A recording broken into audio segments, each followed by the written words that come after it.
Hi everyone, welcome back to my YouTube channel. This is me Pragyan Lakhia here. आज के इस video में हम बात करने वाले हैं कि आज की हमारी मंथली एक्सपायरी पर मार्केट्स ने कैसा परफॉर्म किया है और यहाँ से मार्केट में आपको किस साइड पर ट्रेंड मिल सकता है। अगर आप एक ट्रेडर या इन्वेस्टर है तो आज का ये वीडियो आप पूरा देखिए और उसके बाद वीडियो के एंड में मैं आपको बताने वाला हूँ कि मंथली एक्सपायरी के दिन मार्केट के अंदर इतनी वॉलेटिलिटी क्यों रहती है और इसके पीछे का रीजन क्या है। चलिए तो शुरू करते हैं। आज हमारी मंथली एक्सपायरी थी और आज हमारी मंथली एक्सपायरी में निफ्टी और बैंक निफ्टी दोनों फ्लैट क्लोज हुए हैं। मार्केट्स के अंदर थोड़ा सेलिंग मॉर्निंग सेशन में देखने को मिला था। डेली टाइम फ्रेम में निफ्टी का चार्ट देखें तो निफ्टी ने एक बार बाय देने के बाद निफ्टी साइडवेज हो गया है और निफ्टी एक नया फ्रेश सेल देने की तैयारी कर रहा है। अगर यहाँ से निफ्टी के अंदर सेल आता है तो निफ्टी 18,000 तक के लेवल्स हमें शो कर सकता है। और अगर हम डेली टाइम फ्रेम में निफ्टी के अंदर जो हमारे सपोर्टिव इंडिकेटर्स हैं उन्हें देखें तो उसके अंदर भी निफ्टी के अंदर सेलिंग की साइन दिखाई दे रही है। 15 मिनट के शॉर्टर टाइम फ्रेम में निफ्टी को हम अगर एनालिसिस करें तो मार्केट कंटिन्यू इंट्राडे में नीचे आ रहे थे, लेकिन दोपहर के ट्रेडिंग सेशन में 2 बजे के बाद निफ्टी के अंदर 15 मिनट में एक बाय आया और निफ्टी ने अपना क्लोजिंग दिन के हाइस पर दिया है। तो जनरली ये जो दोपहर के सेशन में बाइंग या सेलिंग ऑर्डर्स आते हैं वो बड़े प्लेयर्स के होते हैं और वही लोग मार्केट का ट्रेंड डिसाइड करते हैं। 15 मिनट्स के चार्ट पर अगर हम निफ्टी को एनालिसिस करें तो मॉर्निंग सेशन से ही निफ्टी कंटिन्यू नीचे आ रहा था, लेकिन दोपहर के 1 बजे के बाद निफ्टी के अंदर थोड़ी शॉर्ट कवरिंग स्टार्ट हुई और जनरली दोपहर के ट्रेडिंग सेशन में ही बड़े प्लेयर्स अपने बाइंग या सेलिंग के ऑर्डर्स रखते हैं। तो लास्ट के 1-2 आवर में निफ्टी के अंदर बहुत ही अच्छा बाइंग देखने को मिला और इसकी वजह से निफ्टी के अंदर अभी जो करंट सिनारियो है उसके अंदर हम वेट करेंगे कि निफ्टी जब तक 18,250 के नीचे क्लोजिंग कैंडल नहीं देता तब तक हम निफ्टी में वॉच करेंगे और निफ्टी के अंदर कोई भी नया ट्रेड नहीं लेंगे। और ऊपर की साइड पर निफ्टी अगर 18,400 के ऊपर क्लोजिंग कैंडल देता है तो निफ्टी हमें ऑल टाइम हाई दिखा सकता है। अगर इसके साथ हम बैंक निफ्टी के चार्ट को एनालिसिस करें, निफ्टी ने डेली टाइम फ्रेम में एक सेल दे दिया है और बैंक निफ्टी ने अपने प्रीवियस डे के लो को भी ब्रेक कर दिया था। तो बैंक निफ्टी के अंदर सेलिंग का प्रेशर हमें देखने को मिल सकता है और बैंक निफ्टी ने जब नया डेली सेल दिया है तो जब तक बैंक निफ्टी 44,000 के ऊपर कोई भी क्लोजिंग कैंडल नहीं देता तब तक हम बैंक निफ्टी में 44,000 का एक स्टॉप लॉस रख के बैंक निफ्टी में सेल साइड पर ट्रेड कर सकते हैं। बैंक निफ्टी के अंदर नीचे की साइड हमें 43,000 तक के लेवल्स देखने को मिल सकते हैं, लेकिन आज जिस तरह से मार्केट में सेलिंग हो रहा था और उसके साथ इंडिया विक्स नहीं बढ़ रहा था तो इससे हो सकता है कि मार्केट में सेलिंग आए, लेकिन ये सेलिंग ज्यादा डीप ना हो और ये जो भी सेलिंग आए उसके अंदर लोग नया पैसा इन्वेस्ट करें। मार्केट में जिस तरह से रैली स्टार्ट हुई है तो बहुत सारे लोगों ने अपना पैसा इन्वेस्ट नहीं किया है और बहुत सारे लोगों की ये रैली मिस हो गई है। तो यहाँ से जैसे जैसे मार्केट में डीप आते हैं तो जिन लोगों की रैली छूट गई है वो लोग अपना पैसा मार्केट्स में इन्वेस्ट कर रहे हैं और इसी की वजह से मार्केट ज्यादा नीचे नहीं आ रहे हैं।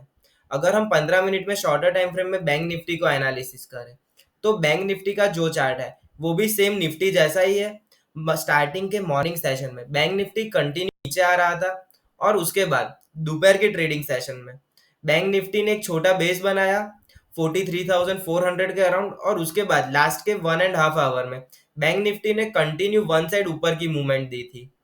तो आज शाम को जो डेरिवेटिव्स का डेटा आएगा एफआईआई का, और अगर एफआईआई ने इंडेक्स पर पोजीशंस बनाई है और अगर एफआईआई इंडेक्स पर बाय साइड पर है तो हो सकता है कि मार्केट के अंदर सेलिंग थोड़ा धीरे आए और सेलिंग एब्जॉर्ब हो जाए।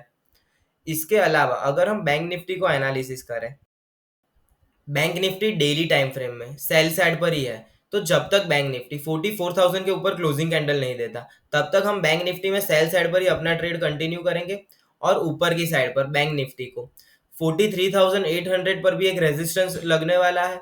तो जल्दी से बैंक निफ्टी यहाँ से ऊपर नहीं जाने वाला। बैंक निफ्टी के अंदर हम सेल साइड पर ही अपना ट्रेड कंटिन्यू करेंगे। अगर हम नेक्स्ट एक्सपायरी के लिए बैंक निफ्टी के चार्ट को देखें तो बैंक निफ्टी के अंदर 44,000 के लेवल पर सबसे ज्यादा कॉल राइट हुए हैं। तो जो लेवल मैं आपको बता रहा हूँ 44,000 वही लेवल ऑप्शन चेन में भी दिखा रहा है। तो जब तक बैंक निफ्टी 44,000 के नीचे रहता है तब तक बैंक निफ्टी में सेल साइड पर ही हम ट्रेड कंटिन्यू करते रहेंगे। निफ्टी की नेक्स्ट वीक की ऑप्शन चेन देखें तो निफ्टी के अंदर 18,300 और 18,200 के लेवल पर पुट राइटर्स खड़े हैं और ऊपर की साइड पर निफ्टी के अंदर कॉल राइटर्स कम दिखाई दे रहे हैं। तो बैंक निफ्टी अभी करंट सिनेरियो में निफ्टी से ज्यादा वीक दिखाई दे रहा है। तो बैंक निफ्टी के अंदर ज्यादा सेलिंग आ सकता है और हो सकता है कि निफ्टी थोड़ा साइडवेज रहे और थोड़ा टाइम वेस्ट कर। आज हमारी मंथली एक्सपायरी थी, तो मंथली एक्सपायरी पर जनरली वॉलेटिलिटी रहती है, लेकिन आज की मंथली एक्सपायरी में इंडिया विक्स 4.5% क्रैश हुआ है। तो हो सकता है कि यहाँ से बैंक निफ्टी के अंदर थोड़ा सेलिंग आए, लेकिन ये सेलिंग बहुत ज्यादा डीप नहीं होगा ऐसा मैं एक्सपेक्ट कर रहा हूँ। क्योंकि पहले मुझे लग रहा था कि जिस तरह से बैंक निफ्टी ने इतना लंबा टाइम कंसोलिडेट किया है, तो यहाँ से इसके अंदर सेलिंग आएगा तो बैंक निफ्टी बहुत ही जल्दी से नीचे आ जाएगा। लेकिन आज के ट्रेडिंग सेशन में बैंक निफ्टी नीचे भी आ रहा था, तो उसके साथ इंडिया विक्स था वो बढ़ नहीं रहा था। तो इसका मतलब ये है कि बैंक निफ्टी के अंदर जो सेलिंग आएगा वो बहुत क्विक नहीं आने वाला है, और जो भी सेलिंग आएगा उसके अंदर लोग नया पैसा इन्वेस्ट कर सकते हैं। तो अभी हमारा व्यू बैंक निफ्टी के अंदर सेल साइड पर ही है, लेकिन हम ज्यादा सेलिंग एक्सपेक्ट नहीं कर रहे हैं।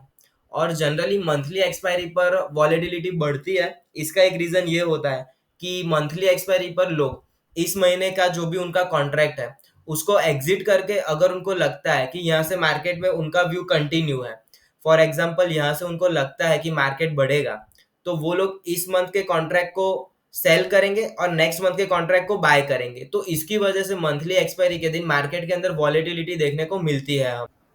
जनरली एक्सपायरी के दिन और उसके अंदर भी मंथली एक्सपायरी के दिन मार्केट के अंदर वॉलेटिलिटी रहती है।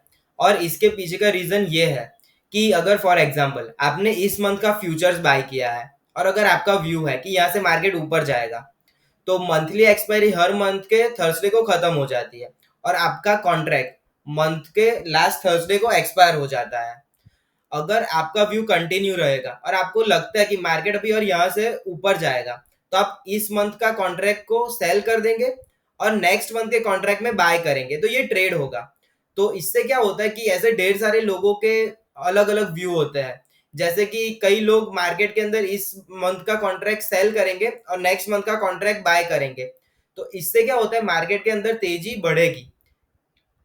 कुछ लोगों का व्यू होता है कि मार्केट गिरेगा, लेकिन मंथ के लास्ट थर्सडे को उनको तो अपनी पोजीशन स्क्वायर ऑफ करनी पड़ती है, क्योंकि ये मंथ का एक्सपायरी है और उसके बाद उन्हें नेक्स्ट कॉन्ट्रैक्ट में रोल ओवर करना पड़ेगा।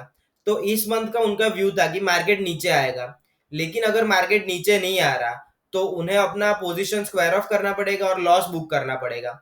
और उसके बाद अगर नेक्स्ट मंथ में वो नई पोजीशन क्रिएट कर रहे हैं, तो फिर वो फ्रेश माइंडसेट के साथ पोजीशन बनाएंगे कि यहाँ से मार्केट ऊपर जा रहा है, तो मैं इस मंथ में अपना लॉस बुक करके नेक्स्ट मंथ में बाय करता हूँ। तो वो यहाँ पे अपनी पोजीशन स्क्वायर ऑफ करेंगे, लेकिन नेक्स्ट मंथ में उसका व्यू चेंज होने की वजह से नेक्स्ट मंथ का कॉन्ट्रैक्ट वो बाय करेंगे। इसके चलते भी मार्केट में वॉलेटिलिटी देखने को मिलती है।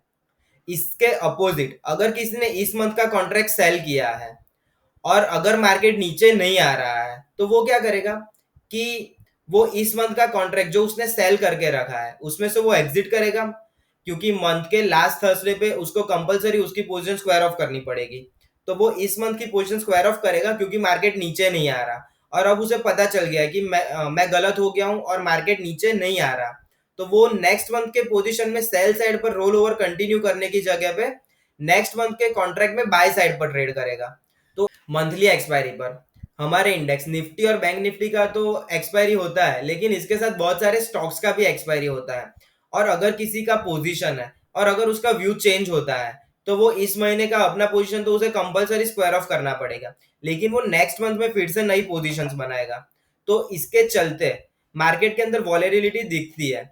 और अगर कोई ऐसा मानता है कि अगर उसको इस महीने प्रॉफिट हो रहा है, अगर उसने बाय साइड पर ट्रेड किया था और उसके बाद मार्केट में उसे प्रॉफिट हो रहा है इस महीने, और फिर उसका व्यू ऐसा है कि अभी यहाँ से मार्केट नीचे आएगा, तो वो क्या करेगा, अभी जो पोजीशन है उसको स्क्वायर ऑफ करेगा और फिर से वेट करेगा नेक्स्ट मंथ का कॉन्ट्रैक्ट बाय करने के लिए।